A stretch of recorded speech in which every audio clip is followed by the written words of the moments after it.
Hey guys, and welcome back to the channel. For today's video, we're going to be taking a look at the Transformers Robot Enhanced Design Transformers the Movie Galvatron, another really cool looking entry into the R.E.D series. I was incredibly impressed with their version of Shockwave and really am hoping that Galvatron does follow suit. Now we'll waste no time at all and of course take a very quick look here at the packaging. As always, a fantastic piece of character art here this time of Galvatron with the Matrix of Leadership as seen in the 1986 movie. As we spin our attention here to the side, much like Shockwave, we've got a nice piece of promotional art showcasing some of the accessories he includes. And then here at the back of the box, we've got some really cool images showcasing the included backdrop. So I guess R.E.D is kind of taking inspiration from the studio series in that regard. Definitely looking forward to seeing as to how that turns out in real life. So with all that being said, let's crack open Galvatron and see whether or not he is in fact up to the same standard set by Shockwave.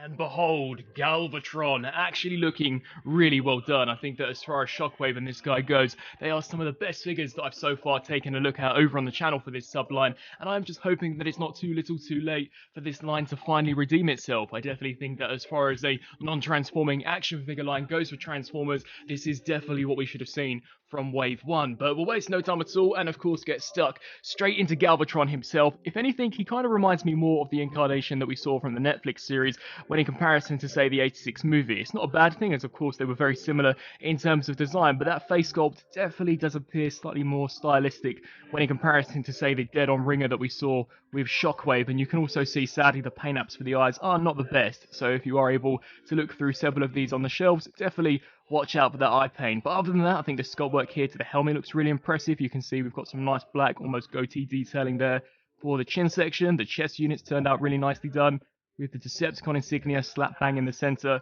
and some of those red rectangular highlights here for the torso. You can see the shoulders there have been sculpted and painted pretty nicely. And even as we spin our attention here to the back, considering this guy doesn't transform, they really have nailed the overall silhouette of Galvatron. I love this back fin that sticks up and protrudes from behind his head. You can see we've got the treads on the back of the shoulders, of which two have also been sculpted and detailed pretty nicely. And then as we just spin our attention here to the front, we've got the massive arm cannon there, which also has been sculpted and painted, especially where this metallic orange section is concerned, really nicely.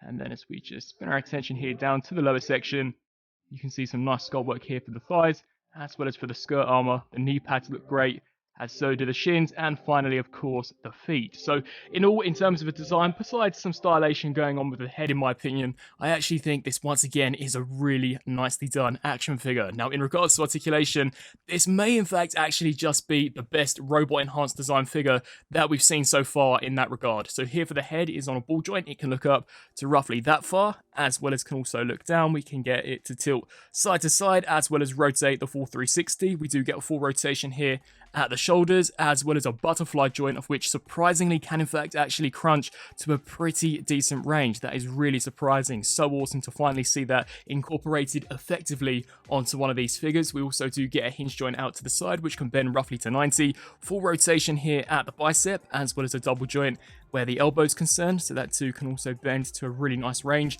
And then here for the wrist, full rotation, as well as a hinge joint going back and forth. A really nicely done ab crunch, so you can get Galvatron crunching that far, as well as this far backwards. Full waist rotation. These skirt pieces can hinge out to the sides in order to allow the legs to kick forwards that far. Sadly, the actual knee pad armor does slightly restrict this, so I do wish in some regards that this had been on a hinge joint so that we could have pulled this forward, or maybe if they would have once again incorporated drop down hinges like I've been saying so many times in these reviews from the G.I. Joe Classified series range. I really do think that it would have been a workaround from this issue, but we do get a decent range where that's concerned. They can also kick backwards out to the side, full rotation at the thigh, as well as a double joint here at the knee, which too can also bend to a pretty decent range. And then as far as the foot articulation is concerned, this can hinge forwards and backwards on a soft ratchet joint, and we do surprisingly get a very decent ankle rocker pivot. So in all, much like Shockwave, by far one of the best R.E.D figures that I've taken a look at so far over on the channel, and I'm really hoping that the eventual Wave 7 does also follow suit with what we've seen with Galvatron and Shockwave. Now in regards to accessories, I was very surprised to see included in the packaging these two almost holographic scanning details. This is of course when Galvatron, or should I say Megatron, is reformatting into Galvatron Galvatron via Unicron, and he comes with 2 of them. I'm not entirely sure as to whether or not that's correct, but you can see that these are in fact actually plastic. I was expecting these to be cardboard, but they're solid, almost transparent plastic with some really nice, almost metallic blue details to give you that almost scanning effect that we saw in the movie, and I think that's a really nice touch. If it was in fact intentional to include 2, I imagine the other one is intended for the reformatting Megatron. I'm not entirely sure, but just to showcase how that looks being propped behind Galvatron, you can see not looking too bad. It is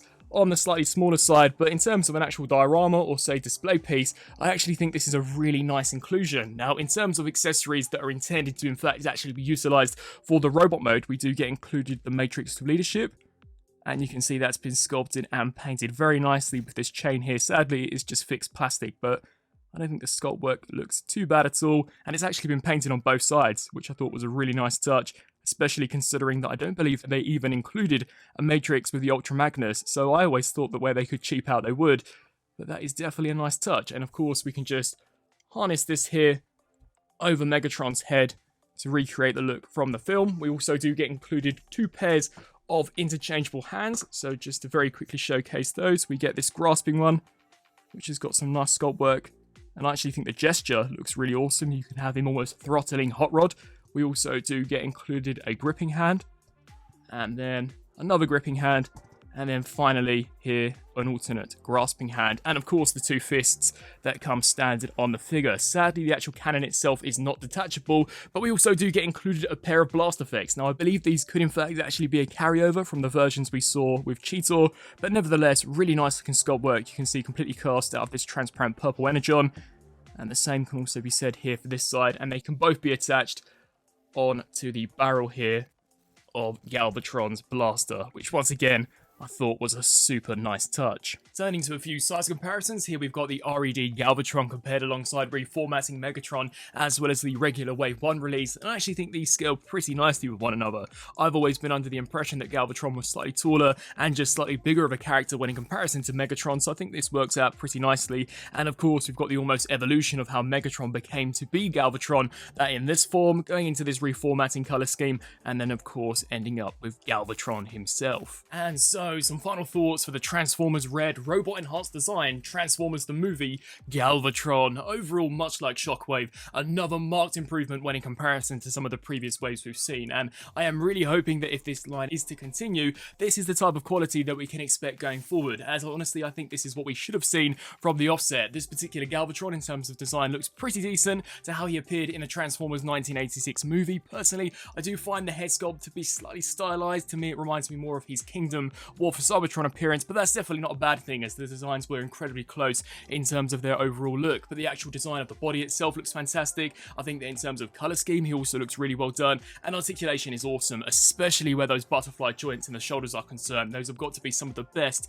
that I've seen from this Red line so far, and accessory wise, I'm actually really pleasantly surprised. I love the fact that he comes with that almost reformatting ray that we actually saw in the movie, and the fact that it is cast out of plastic was a major surprise. Personally, I was just expecting a cardboard stand-in, but nope, it has been completely cast out of plastic and actually painted pretty nicely, and it does appear as if though Galvatron includes 2 for perhaps maybe the reformatting Megatron. I think the other accessories he includes are definitely really awesome, such as the interchangeable pairs of hands and those blast effects, although it definitely would have been nice to have seen perhaps them include the sidearm that we see him use during Season 3, but in all, another really nicely done Galvatron figure. For those of you who do plan to pick this figure up, definitely just be cautious in regards to the quality control of the paint apps for the eyes, but other than that, I think this is once again a pretty flawless figure. I'd love to hear your thoughts down in the comment section below. Is this Galvatron a figure of which you plan on adding to the collection, or are you already completely burned out with these red figures and will never in fact actually delve into this line again? I thank you all so much for watching, and until my next review, I'll see you then. Thanks for watching.